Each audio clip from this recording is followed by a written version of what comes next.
29th of March, 1944. Venegono airfield, northern Italy.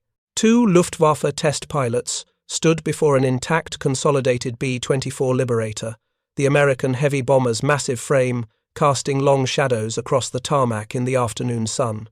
The aircraft still bore traces of its original markings beneath hastily applied German crosses. Inside its cavernous fuselage, if you're enjoying this deep dive into the story, hit the subscribe button and let us know in the comments from where in the world you are watching from today. The Luftwaffe had found something that would challenge 3 years of Nazi propaganda about American industrial incompetence. The bomber's fuel tanks were full. The bomb bay could carry 8,000 pounds of ordnance per compartment, 16,000 pounds total. And according to the captured maintenance logs, this machine could deliver that payload to targets 1,900 miles away and return home. For German pilots trained to view American engineering as crude and inefficient, the test flight ahead would reveal an uncomfortable truth. The United States wasn't just outproducing Germany, they were outbuilding them by margins that made victory mathematically impossible. This is the documented story of what Luftwaffe pilots discovered when they flew captured B-24 Liberators, and how that discovery shattered their understanding of the war they were fighting. If you're enjoying this deep dive into the story, hit the subscribe button and let us know in the comments from where in the world you are watching from today. The capture that brought this B-24 to Venegono began on February 20th, 1943, when American B-24D serial number 4123859 sustained heavy damage over Naples. The pilot, disoriented and off course, mistook the Sicilian airfield at Pacino for Malta and executed a forced landing on enemy territory. Italian forces secured the bomber and its crew. Regia Aeronautica photographers documented the aircraft from every angle, particularly focusing on the unusual Davis wing design that gave the Liberator its exceptional range. Then, after preliminary evaluation at the Italian test center at Guidonia, the bomber was transferred to Germany in June 1943. It arrived at Rechlin, the Luftwaffe's primary testing facility, where German engineers began a systematic examination that would take months. What they found contradicted everything they'd been told about American aircraft design. The B-24's shoulder-mounted Davis wing wasn't merely functional. It represented a level of aerodynamic efficiency that German engineers hadn't anticipated from American designers. The high aspect ratio design created 15% less drag than conventional wings, enabling the bomber to cruise at speeds and ranges that Germany's medium bombers couldn't match. The fuel system contained innovations that addressed problems German aircraft still struggled with. Self-sealing tanks, standard on all B-24s from the B model forward, represented mature protective technology implemented across an entire production run. German bombers had struggled to incorporate similar systems reliably. The bomb bay design revealed American thinking about strategic bombing that differed fundamentally from German doctrine. 2 separate compartments, each capable of carrying 8,000 pounds, with unique roller doors that retracted up along the fuselage sides. This configuration provided flexibility in ordnance loading that German bombers lacked. But the most significant discovery came when Luftwaffe engineers calculated production costs and assembly time. The B-24 was designed for mass production in ways German aircraft were not. Consolidated, Ford, Douglas, and North American were producing these bombers using assembly line techniques adapted from automotive manufacturing. Ford's Willow Run plant in Michigan was completing 1 B-24 every hour at peak production.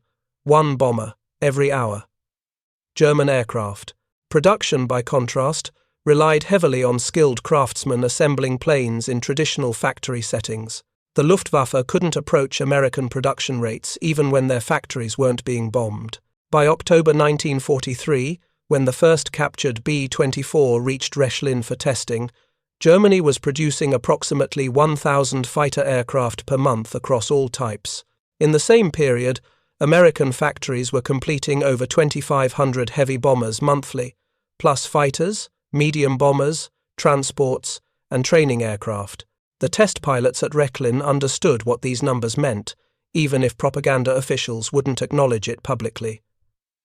The war wasn't being decided in the skies over Germany. It was being decided in Detroit, San Diego, and dozens of other American industrial centers where assembly lines operated around the clock. Kampfgeschwader 200 operated as the Luftwaffe's most secretive unit. Formed from the consolidation of earlier reconnaissance and special operations groups, KG 200 carried out missions that ordinary Luftwaffe squadrons couldn't perform. Long-range reconnaissance, agent insertion behind enemy lines, testing and evaluation of captured Allied aircraft.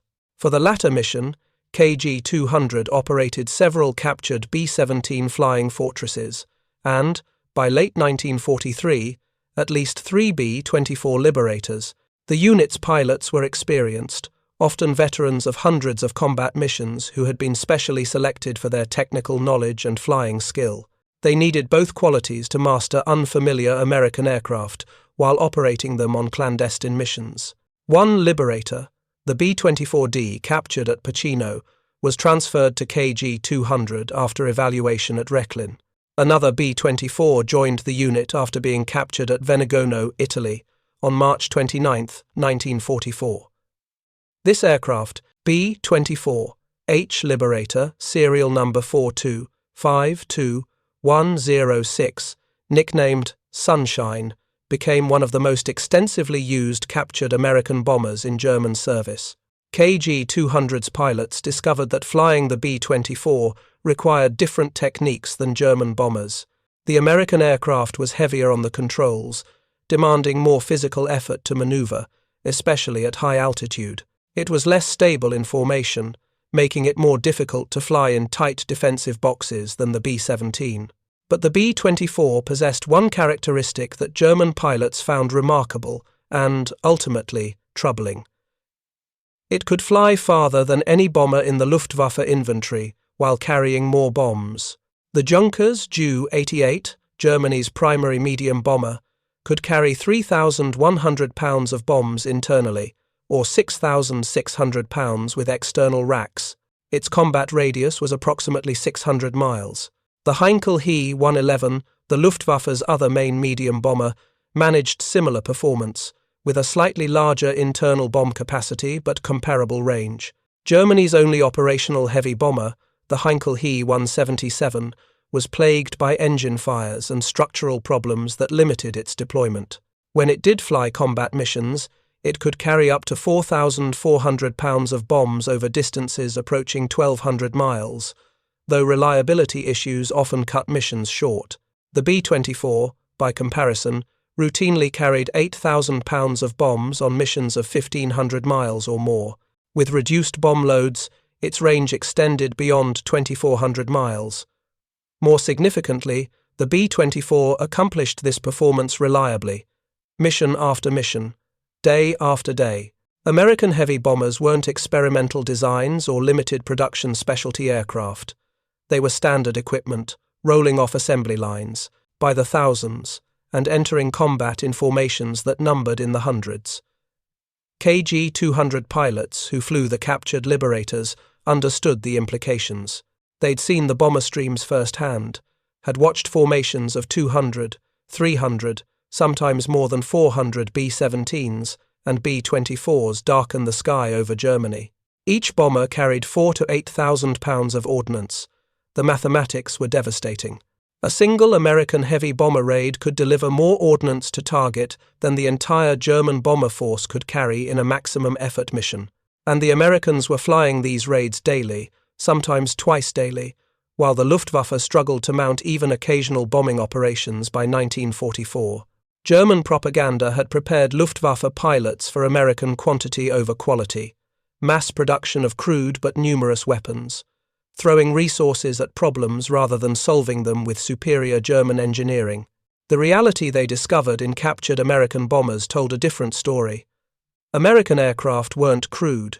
They were sophisticated machines designed for specific missions and built with engineering solutions that prioritized reliability and maintainability. The B-24's tricycle landing gear, for example, improved ground handling and reduced accidents during takeoff and landing compared to conventional tailwheel configurations. The pressurized crew stations in later models allowed operations at higher altitudes where German interceptors struggled to reach. The defensive armament on American heavy bombers reflected a different philosophy than German aircraft. The B-24H and later models mounted 10 50 caliber machine guns in power-operated turrets, providing defensive fire coverage from every approach angle. German bombers typically carried fewer defensive weapons and relied more on escort fighters or high-speed dash tactics to avoid interception. But defensive armament only mattered if the bombers could reach their targets, and here the captured B-24s revealed the most significant American advantage: range. The capacity to strike targets deep inside Germany from bases in England or Italy, deliver substantial bomb loads, and return home with fuel to spare. The Luftwaffe had nothing comparable in operational service.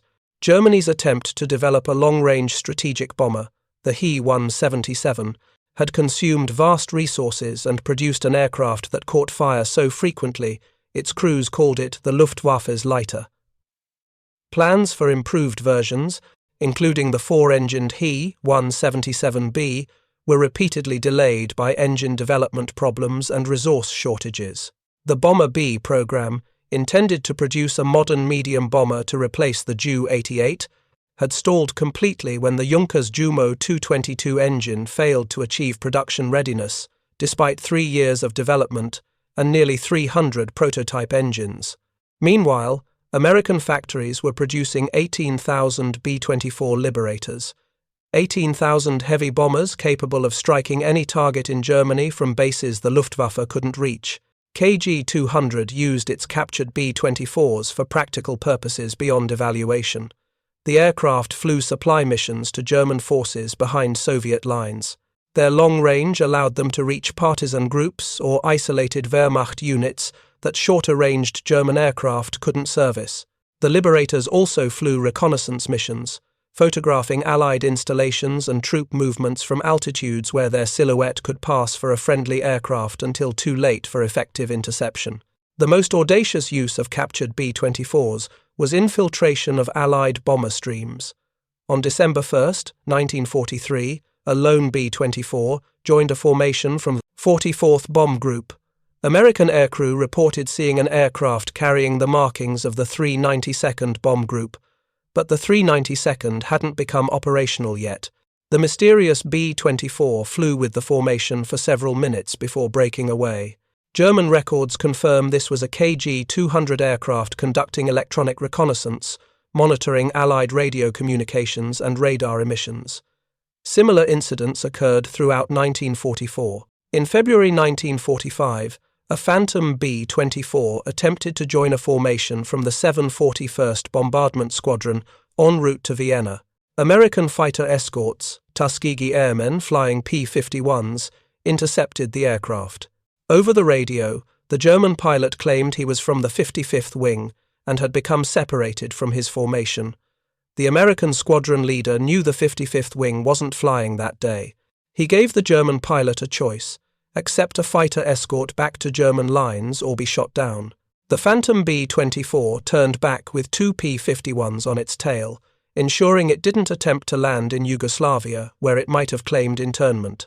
These infiltration missions provided valuable intelligence about Allied bomber tactics, radio procedures, and defensive formations.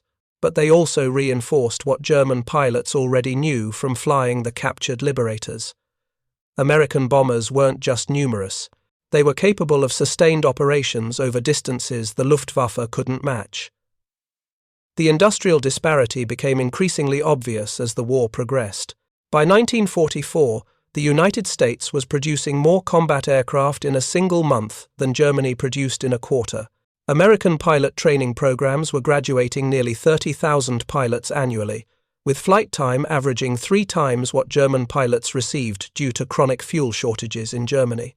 Luftwaffe ace pilots who transitioned to jet fighters by late 1944 found themselves flying the world's first operational jet aircraft, the Messerschmitt Me 262. This technological marvel could fly 100 miles per hour faster than any Allied fighter. It should have been a war-winning advantage. But there weren't enough Me 262s to matter. Not enough fuel to fly them regularly, not enough experienced pilots to fly them effectively. and certainly not enough to stop bomber formations of 500 B-17s and B-24s that appeared over Germany with increasingly devastating regularity. The captured B-24s at KG 200 served as tangible evidence of this impossible mathematics. Each time a German pilot climbed into the cockpit of Sunshine or one of the other captured Liberators, he sat in an aircraft that represented American industrial capacity Germany could never match. He sat surrounded by instruments manufactured by companies that weren't being bombed, controlled engines built in factories that had never seen combat damage, prepared to fly using fuel refined from oil fields no enemy had threatened. Everything about the American bomber spoke of resources without limit, production without constraint, a nation waging industrial warfare with the capacity to simultaneously support massive armies in Europe and the Pacific while building 18,000 heavy bombers. By April 1944, captured B-24s were being used at Venegono airfield outside Berlin, where Luftwaffe radio and radar specialists had installed German Meadow-Berlin radar systems aboard American bombers. These hybrid aircraft flew night intruder missions against RAF bomber streams, using their radar to track British bombers, while their silhouette allowed them to approach without raising suspicion. The technical specialists working on these modifications included German engineers who had examined every system on the captured Liberators. They understood that American radar technology, while perhaps less sophisticated than the best German equipment, was produced in quantities that overwhelmed any German advantage. American bombers carried radar-directed gun-laying systems, navigation radars, electronic countermeasures equipment. They carried it all as standard equipment, installed on assembly lines, maintained by trained ground crews, supported by an entire industrial infrastructure dedicated to keeping bombers in the air. German night fighters might have more advanced radar systems, but there weren't enough German night fighters, never enough, because the factories building them were being bombed by the very aircraft they were meant to intercept. The circle was closing. American industrial might building bombers faster than Germany could shoot them down, while those bombers destroyed the German industry trying to build interceptors, while American fighters protected the bombers and destroyed German fighters, while American factories built more fighters, more bombers, more of everything. Luftwaffe pilots who understood this didn't discuss it openly, not in reports, not in official communications. Such knowledge contradicted everything propaganda claimed about inevitable German victory through superior will and technology, but they knew. Every time they flew a captured B-24, they knew the war was already over. The only question remaining was how long the dying would continue. One captured Liberator met an end that symbolized this futility. On April 6, 1945, barely a month before Germany's surrender, the B-24 that had been operated by KG 200 for penetration missions was being ferried from Hildesheim to Bavaria. German anti-aircraft gunners, trained to shoot at any four-engine aircraft over Germany, opened fire. They shot down their own captured bomber. German flak killed German pilots flying an American aircraft that had already been captured, repaired, and operated for nearly a year. The incident captured perfectly the chaos of Germany's final weeks, when even friendly fire from their own forces could destroy what little remained of Luftwaffe operations. The other captured B-24s met similar fates. Some were destroyed in Allied bombing raids on German airfields. Others were abandoned as fuel shortages made flight impossible. A few were found by Allied forces after Germany's surrender, sitting on captured airfields, German markings hastily painted over American stars and bars. But the knowledge those aircraft had revealed persisted. KG 200 pilots who survived the war carried with them the memory of flying American bombers that could reach any target in Germany, while carrying bomb loads that German aircraft couldn't match. They remembered the fuel systems that didn't catch fire, the hydraulic systems that functioned reliably, the instruments that worked mission after mission without the constant maintenance German aircraft required. They remembered sitting in the cockpit of Sunshine and understanding, with absolute clarity, that Germany had already lost the industrial war. The Nazi propaganda machine had spent years telling Germans that Americans were racially inferior, incapable of producing quality weapons, reliant on Jewish financiers and their unlimited gold rather than honest German engineering. The bombers overhead every day contradicted that story with explosive force. But captured B-24s told the truth even more explicitly. The technical specifications weren't propaganda. They were measurements, numbers that couldn't be dismissed or explained away. Range, 2,400 miles with reduced bomb load. Maximum speed, 290 miles per hour. If you find this story engaging, please take a moment to subscribe and enable notifications. It helps us continue producing in-depth content like this. Service ceiling, 28,000 feet. Bomb capacity, 8,000 pounds internal, up to 12,000 pounds with external racks. These weren't theoretical capabilities. They were operational realities, proven on thousands of combat missions. German test pilots at Rechlin documented every system, every component, every design choice that made the B-24 effective. Their reports, preserved in Luftwaffe archives captured after the war, reveal a growing sense of professional respect mixed with strategic despair. The Americans had solved problems German engineers were still struggling with, wing loading calculations that maximized lift while minimizing drag. Hydraulic systems that operated reliably at altitude despite extreme cold. Oxygen systems that kept 10-man crews functional during 8-hour missions at 25,000 feet. Individual innovations might seem minor. Collectively, they represented a mature aviation industry that had moved beyond prototype development to systematic production of reliable combat aircraft. The B-24's Davis wing became a particular focus of German analysis. David Davis, the American engineer who designed it, had used unconventional methods to create an airfoil with exceptional efficiency. German aerodynamicists, trained in traditional calculation methods, struggled to understand how Davis had achieved his results. Wind tunnel testing at Rechlin confirmed what captured aircraft demonstrated in flight. The Davis wing generated less drag at cruise speed than comparable German designs. This translated directly into range, the capacity to fly farther on the same fuel load. For a strategic bomber, range meant everything. It meant targets that had been safe from air attack were now vulnerable. It meant German industry couldn't retreat beyond bomber range because there was no such thing as beyond range anymore. The fuel capacity itself shocked German engineers. The B-24 carried 2,800 gallons of fuel in self-sealing tanks distributed throughout the aircraft. Additional fuel could be carried in bomb bay tanks for ferry missions, extending range to nearly 4,000 miles, 2,800 gallons, more fuel than many German fighters would burn in their entire operational lifetime, and the Americans were building 18,000 aircraft capable of carrying that much fuel, each one representing industrial capacity that Germany couldn't approach. If you find this story engaging, please take a moment to subscribe and enable notifications. It helps us continue producing in-depth content like this.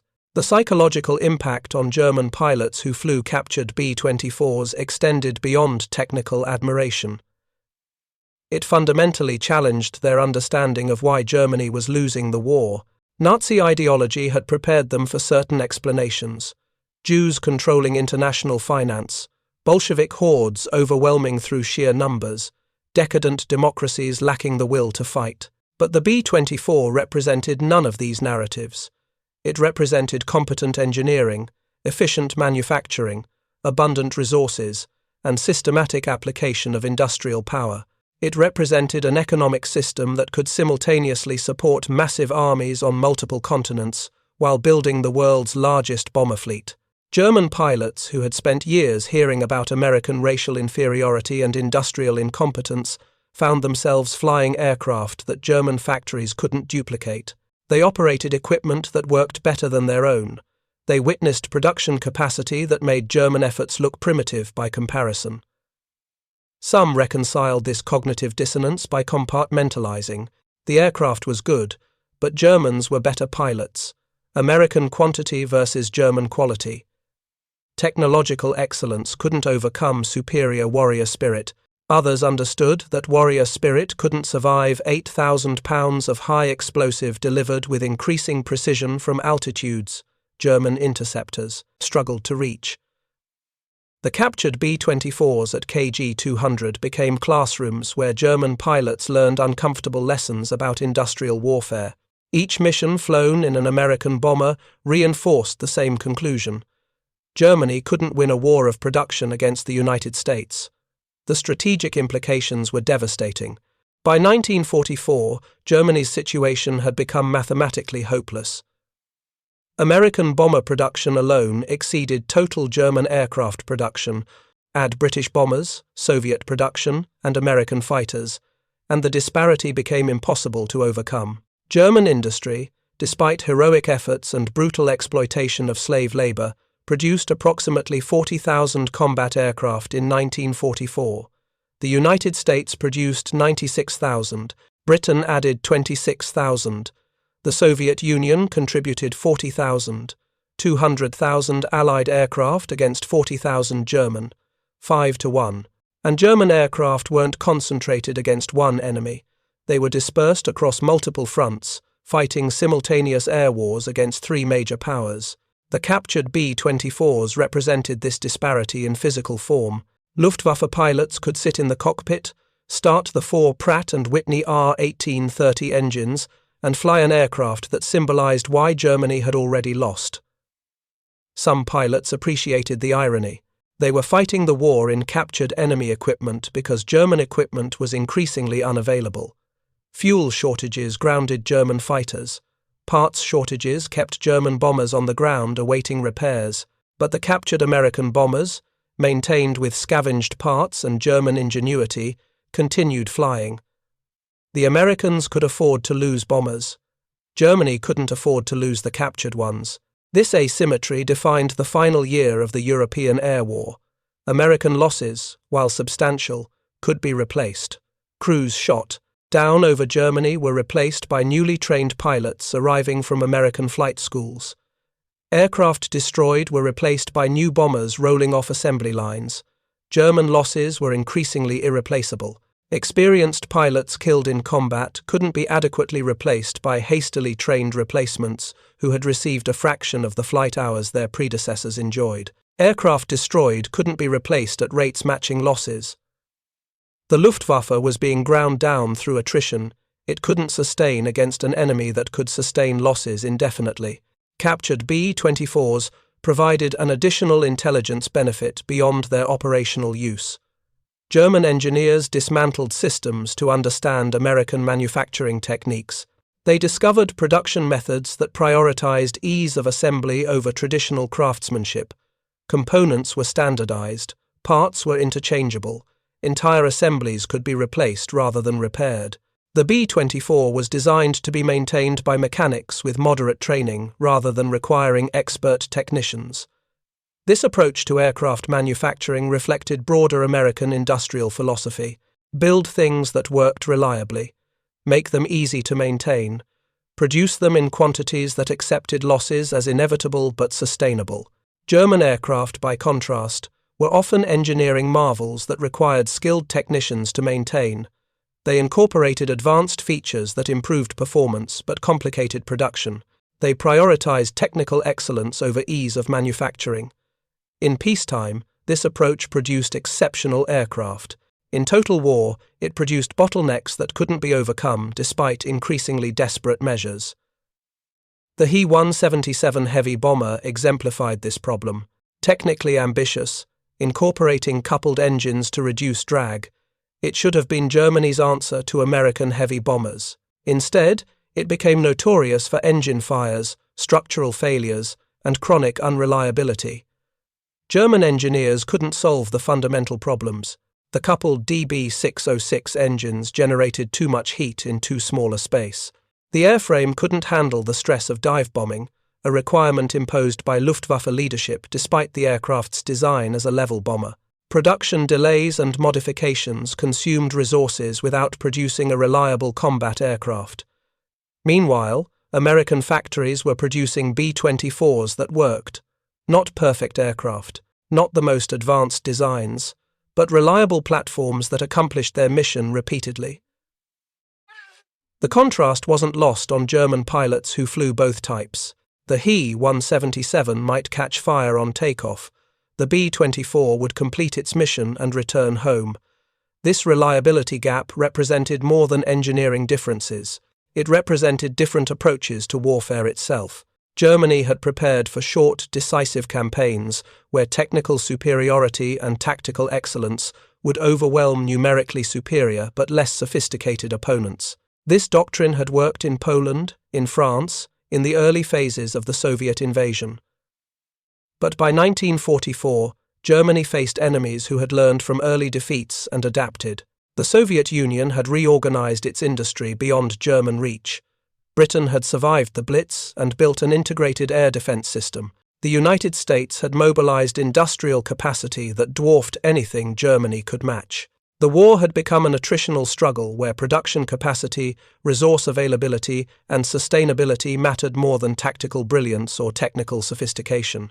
And in that kind of war, the B-24 represented everything Germany lacked: abundant resources, massive production capacity, industrial infrastructure safe from enemy attack, a seemingly inexhaustible supply of trained crews. KG-200's operations with captured Liberators continued until fuel shortages made flights increasingly rare. By early 1945, even special operations units struggled to obtain fuel. Missions were cancelled. Aircraft sat idle. The captured B-24s, once valuable intelligence assets, became expensive hangar decorations. The final missions flown by German crews in captured American bombers occurred in March and early April 1945, as the Reich collapsed around them. These flights weren't combat missions. They were desperate attempts to evacuate personnel or transport critical materials. The strategic situation had deteriorated beyond recovery. Soviet forces approached from the east. American and British armies advanced from the west. German cities burned under round-the-clock bombing. The industrial infrastructure that might have sustained continued resistance had been systematically destroyed. Captured B-24s, sitting on German airfields in the final weeks of the war, served as monuments to American industrial supremacy. They were better aircraft than most German bombers still flying. They represented production capacity Germany never possessed, and they symbolized a war that had been decided not by tactics or courage, but by mathematics. 18,000 B-24 Liberators, that single number contained Germany's defeat. Because behind those 18,000 bombers stood the factories that built them, the refineries that fueled them, the training schools that produced their crews, the entire industrial apparatus of a nation that could wage total war across two oceans simultaneously while maintaining living standards at home. Germany couldn't compete with that. No amount of tactical skill, technical innovation, or ideological fervor could overcome such overwhelming material superiority. The German pilots who flew captured B-24s understood this truth intimately. They had sat in the cockpit of American industrial might. They had flown aircraft that proved everything German propaganda said about the United States was wrong. And they had learned, too late, that the war was never winnable, once America committed its full industrial strength to Germany's destruction. The individual stories of German pilots who flew captured B-24s reveal the human dimension of this strategic revelation. These weren't fanatical ideologues unable to process contradictory evidence. They were professional aviators, many with engineering training, capable of objective technical assessment. Their reports to Luftwaffe technical intelligence provided detailed analysis of American aircraft systems. They documented the B-24's strengths and weaknesses with the same thoroughness they applied to German aircraft. But between the technical specifications, a deeper understanding emerged. One Rechlin test pilot, whose name remains redacted in captured documents, wrote an assessment in late 1943 that summarized what many were thinking but couldn't officially state. The B-24, he noted, represented systematic industrial application at a scale we cannot match with current resources. Systematic industrial application, not brilliant innovation, not revolutionary technology, just competent engineering executed at impossible scale. This conclusion was damning precisely because it was accurate. Germany didn't need better pilots or more advanced technology. Germany needed what it couldn't obtain: industrial capacity matching America's output, resource access spanning continents, infrastructure secure from enemy attack. The captured liberators made this reality tangible in ways that intelligence reports and production statistics couldn't. A pilot could read that America produced 5,000 heavy bombers in a month and dismiss it as exaggeration. But he couldn't dismiss the aircraft in front of him, intact and functional, one of thousands built in factories he would never bomb. The psychological impact extended beyond individual pilots to Luftwaffe leadership, though official responses remained constrained by political necessity. Luftwaffe reports to higher command emphasized the B-24's vulnerabilities, its difficult handling characteristics, its susceptibility to fighter attack when separated from formation. All true, but incomplete. The complete truth was that the B-24's vulnerabilities didn't matter strategically because the Americans could afford the losses. They could lose 100 bombers in a single raid and mount another raid the next day with fresh aircraft and replacement crews. Germany couldn't sustain that level of attrition on either side of the equation.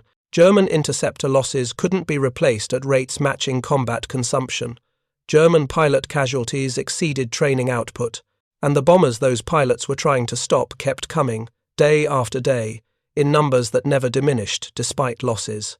By late 1944, the strategic air campaign over Germany had achieved a terrible momentum that no defensive measure could halt. The Luftwaffe destroyed hundreds of American bombers in the final year of the war. It didn't matter. More came. The captured B-24s at KG 200 witnessed this transformation from both sides. German crews flew them on reconnaissance missions, observing Allied bomber formations that sometimes numbered over 1,000 aircraft. 4-engine heavies, twin-engine mediums, escort fighters, all operating in a coordinated air offensive that struck multiple targets simultaneously. The logistics alone were staggering. Each B-24 required thousands of gallons of fuel, tons of bombs, hundreds of rounds of ammunition. Multiply that by hundreds of aircraft flying daily missions, and the supply requirements became astronomical. Yet the Americans met those requirements. Fuel appeared, bombs were loaded, ammunition was plentiful, the system functioned with industrial efficiency that Germany, struggling to fuel even defensive operations, couldn't comprehend. Some German pilots who flew captured B-24s attempted to quantify what they were observing. If each bomber carried 8,000 pounds of ordnance and formations numbered 500 aircraft, that meant 4 million pounds of high explosive delivered in a single raid. 4,000 tons of bombs falling on German cities, factories, transportation networks. One raid, 4,000 tons. Germany's entire bomber force, if it could be assembled in one place with full bomb loads, which it couldn't by 1944, might deliver a fraction of that tonnage. And such an assembly would be impossible given fuel shortages, aircraft serviceability issues, and the Allied air superiority that made daylight bomber operations suicidal for German aircraft. The mathematics were unforgiving. The captured B-24s provided the data. German pilots performed the calculations. And the answer was always the same. Germany had already lost. The question became what to do with this knowledge. Some pilots compartmentalized, focusing on tactical duties while ignoring strategic impossibility. Others grew cynical, flying missions they knew were futile because orders demanded compliance. A few, very few, began making quiet arrangements for survival after Germany's inevitable defeat. Discussion of defeat remained dangerous.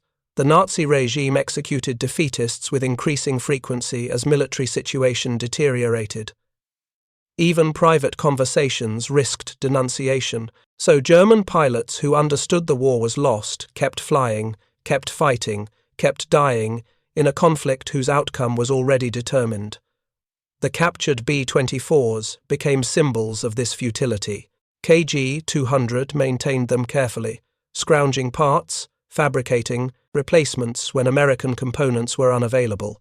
They kept flying these American bombers because they were often more reliable than German aircraft, a fact that reinforced the very conclusions that made continued combat seem pointless. The irony was not subtle. Germany's most secret aviation unit flew captured enemy aircraft because German industry couldn't provide adequate replacements. They maintained American bombers with skill and dedication, while American bombs destroyed German factories that might have built German bombers. The cycle was self-reinforcing and inescapable. American industrial strength built bombers. Bombers destroyed German industry. Destroyed industry couldn't build interceptors. Lack of interceptors allowed more bombing. More bombing caused more destruction.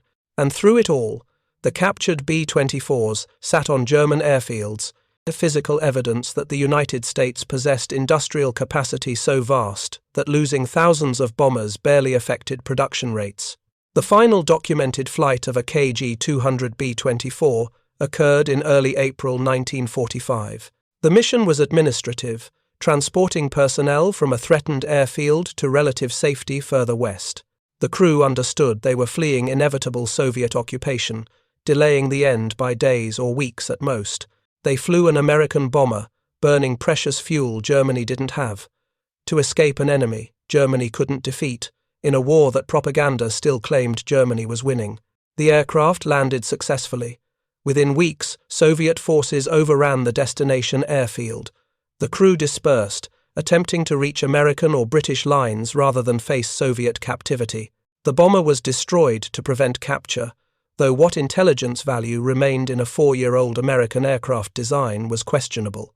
Other captured B-24s met their ends in various ways during the war's final weeks. Allied air raids destroyed several on the ground. Fuel shortages stranded others. Some were deliberately sabotaged by German personnel who understood the war was ending and saw no point in allowing equipment to fall into Soviet hands. A few survived to be captured by Allied forces. These aircraft provided an interesting footnote to history. American technical intelligence examined B-24s that had been modified by German engineers, noting what changes had been made and why. The modifications were generally sensible, reflecting professional competence rather than any particular innovation. German engineers had done what they could with captured aircraft, but they hadn't transformed them into superweapons or discovered revolutionary weaknesses. They'd maintained them, studied them, and learned from them. And what they learned confirmed American industrial superiority. The post-war fate of KG-200 personnel varied. Some died in the war's final weeks.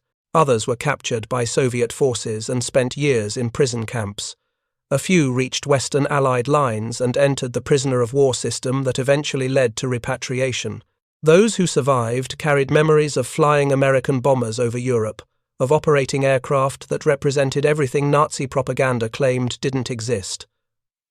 American industrial competence, American engineering excellence, American capacity to wage industrial warfare at scales Germany couldn't match. These memories became part of Germany's post-war reckoning with defeat.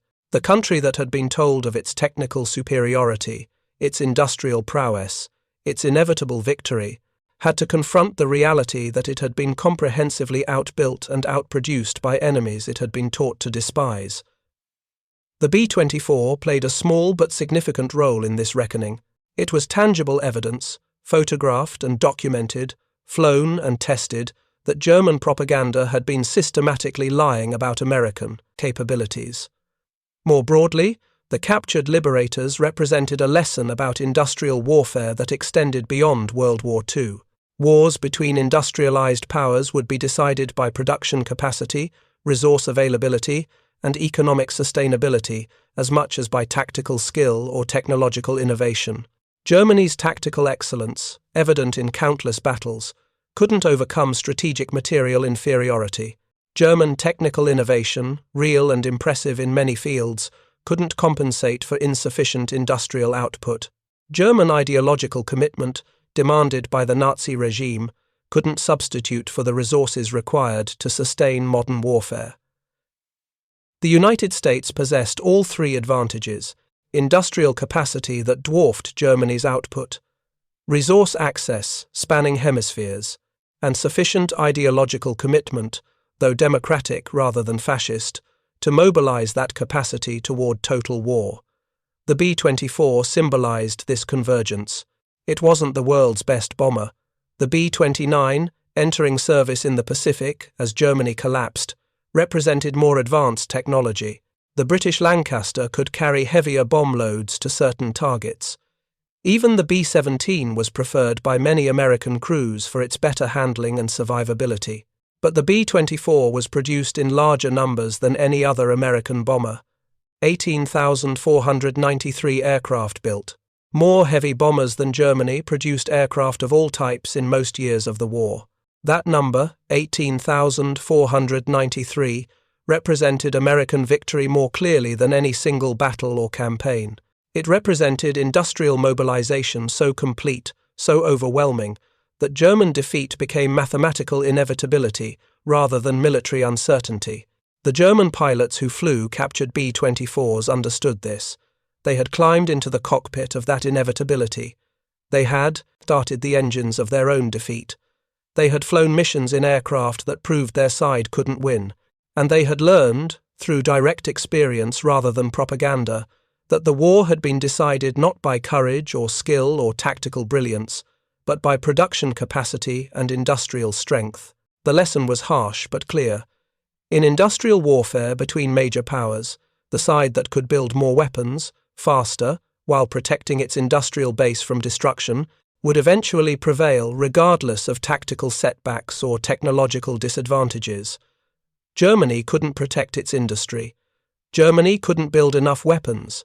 Germany couldn't match American production rates even before Allied bombing devastated German factories. The captured B-24s made this reality impossible to ignore for those who flew them. Each mission reinforced the same conclusion. Each hour in the cockpit of an American bomber provided evidence of German strategic failure. The war was already over. The dying continued only because the system that had started the war couldn't admit defeat until physical destruction made continuation impossible. And so German pilots kept flying, kept fighting, kept dying. Some in German aircraft, some in captured American bombers, all in a war whose outcome had been determined by industrial mathematics that no amount of tactical skill could overcome. The B-24 Liberator, captured and flown by the enemy it had been built to destroy, stands as testament to this truth. Not a weapon that won the war through technological superiority, but a weapon that represented the industrial capacity that made Allied victory inevitable. 18,000 bombers, each one a piece of the mathematical proof that Germany couldn't win, each one evidence that American industry could outbuild, outproduce, and outlast Nazi Germany's war machine. The Luftwaffe pilots who flew captured Liberators knew this truth intimately. They lived it, they flew it, and they could never speak it openly until after the defeat they knew was coming. Their story is the story of professional competence confronting strategic futility, of technical skill insufficient to overcome material disparity, of individuals trapped in a war machine grinding toward inevitable defeat. The captured B-24s were their classroom. American industrial might was the lesson. And the price of that education was 6 years of war that killed millions and destroyed a continent. Thank you for watching. For more detailed historical breakdowns, check out the other videos on your screen now, and don't forget to subscribe. Thank you for watching. For more detailed historical breakdowns, check out the other videos on your screen now, and don't forget to subscribe.